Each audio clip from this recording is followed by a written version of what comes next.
মার্কিন আগ্রাসন, যুদ্ধ ও দখলদারিত্বের প্রশ্নে আবারও উত্তপ্ত মধ্যপ্রাচ্য। যখন নতুন করে আলোচনা এসেছে এই অঞ্চলের ইতিহাস, প্রতিরোধ আর আত্মত্যাগের গল্প, ঠিক সেই সময় নাগরিক টেলিভিশনের পর্দায় উঠে আসছে মুসলিম বিশ্বের এক অমর বীরের অবিশ্বাস্য জীবনগাথা। আক্রমণ শুরু করো! তুরস্কের বিশাল বাজেটে নির্মিত আলোচিত ঐতিহাসিক সিরিজ সুলতান সালাউদ্দিন আইয়ুবী আগামী 2 আগস্ট থেকে বাংলা ভাষায় প্রচারিত হবে নাগরিক টেলিভিশনে। একই সঙ্গে দর্শকরা এটি উপভোগ করতে পারবেন ওটিটি প্ল্যাটফর্ম বঙ্গে। কে ছিলেন এই সুলতান সালাউদ্দিন আইয়ুবী? কিভাবে তিনি মুসলিম বিশ্বকে ঐক্যবদ্ধ করেছিলেন? কেন শত শত বছর পরও তিনি ইসলামের ইতিহাসে এক অবিনশ্বর কিংবদন্তি? চলুন ইতিহাসের সেই গৌরবময় অধ্যায়ে চোখ বুলিয়ে জেনে নেওয়া যাক মুসলিম বিশ্বের সর্বকালের অন্যতম শ্রেষ্ঠ বীর সুলতান সালাউদ্দিন আইয়ুবীর অনন্য জীবন, নেতৃত্ব ও অমর কীর্তির গল্প। জেরুজালেম আবার আমাদের হবে, এটা ঈশ্বরের সিদ্ধান্ত।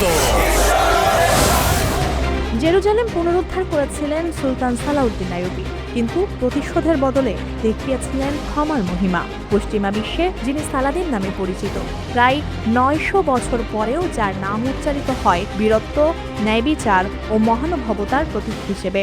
ওরা তো ইয়াহুদি, কেন বাঁচাতে চাইছো ওদের?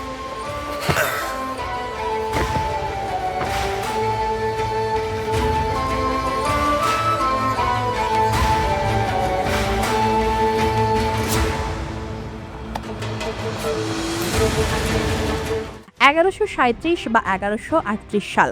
বর্তমান ইরাকের তিকরিক শহর। এক সম্ভ্রান্ত কুর্দি পরিবারে জন্ম নেন এক শিশু, যার নাম রাখা হয় ইউসুফ। পরবর্তী ইতিহাস তাকে দেয় এক অমর পরিচয়, সালাউদ্দিন, অর্থাৎ ধর্মের ধারক। মুসলমানদের প্রথম কিবলা পবিত্র মসজিদুল আকসা ইসরায়েল অবরুদ্ধ করে রেখেছে। ছোটবেলায় তিনি শুধু যুদ্ধবিদ্যায় শেখেননি, ধর্মীয় শিক্ষা, দর্শন, প্রশাসন ও নৈতিকতার পাঠও নিয়েছিলেন সমান গুরুত্ব দিয়ে। হয়তো সেখান থেকেই গড়ে উঠেছিল এমন এক শাসক যার কাছে ক্ষমতার চেয়ে ন্যায় বিচারের মূল্য ছিল অনেক বেশি। তোমার বংশ আজ আমি নির্বংশ করে দেব, যাতে পরবর্তীতে কেউ প্রতিশোধ নিতে না আসে। সিরিয়ার শক্তিশালী শাসক নুরউদ্দিন জেনগির অধীনে শুরু হয় তার রাজনৈতিক ও সামরিক জীবন। মিশরের উজির হিসেবে দায়িত্ব নেওয়ার পর ধীরে ধীরে নিজের নেতৃত্বের পরিচয় দেন তিনি। 1171 সালে ফাতিমি খেলাফতের অবসান ঘটিয়ে প্রতিষ্ঠা করেন আইয়ুবীয় সালতানাত।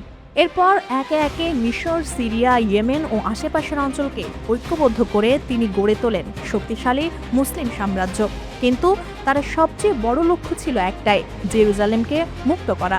তোমার ছায়ায় মুসলিম উম্মাহ ঐক্যবদ্ধ হোক, তোমার তরবারিতে জালিমরা ধ্বংস হোক। 1187 সালের দৃশ্য। ক্রুসেডার বাহিনী আত্মবিশ্বাসে উজ্জ্বল।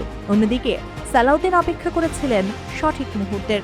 হাত্তিনের প্রান্তরে তিনি শুধু তলোয়ার চালাননি, ব্যবহার করেছিলেন অসাধারণ যুদ্ধ কৌশল। শত্রুর পানির পথ বন্ধ করে দেন। প্রচণ্ড গরমে ক্লান্ত হয়ে পড়ে ক্রুসেডার বাহিনী।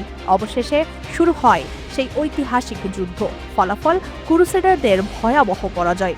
এই এক যুদ্ধই মধ্যপ্রাচ্যের ইতিহাসের মোড় ঘুরিয়ে দেয়। সবাই সতর্ক হও,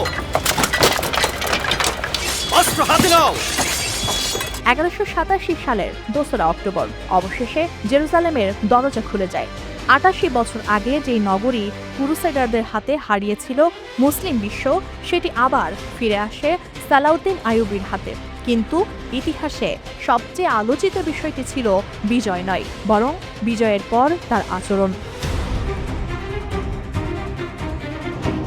1099 সালে ক্রুসেডাররা জেরুজালেম দখলের সময় হাজার হাজার মানুষকে হত্যা করেছিল। ইতিহাস প্রতিশোধের অপেক্ষায় ছিল, কিন্তু সালাউদ্দিন প্রতিশোধ নেননি। তিনি সাধারণ মানুষকে নিরাপদে শহর ছেড়ে যাওয়ার সুযোগ দেন। অনেক দরিদ্র বন্দীর মুক্তিপণ নিজেই পরিশোধ করেন। নারী, শিশু ও বৃদ্ধদের নিরাপত্তা নিশ্চিত করেন। জেরুজালেমের রাস্তায় রক্ত নয়, ফিরে আসে মানবতার আলো। তৃতীয় ক্রুসেডের সময় তার প্রধান প্রতিপক্ষ ছিলেন ইংল্যান্ডের king Richard the lion heart. দুজন ছিলেন ভয়ঙ্কর প্রতিদ্বন্দ্বী, তবুও ব্যক্তিগত শত্রুতা কখনোই মানবিকতাকে হারাতে পারেনি।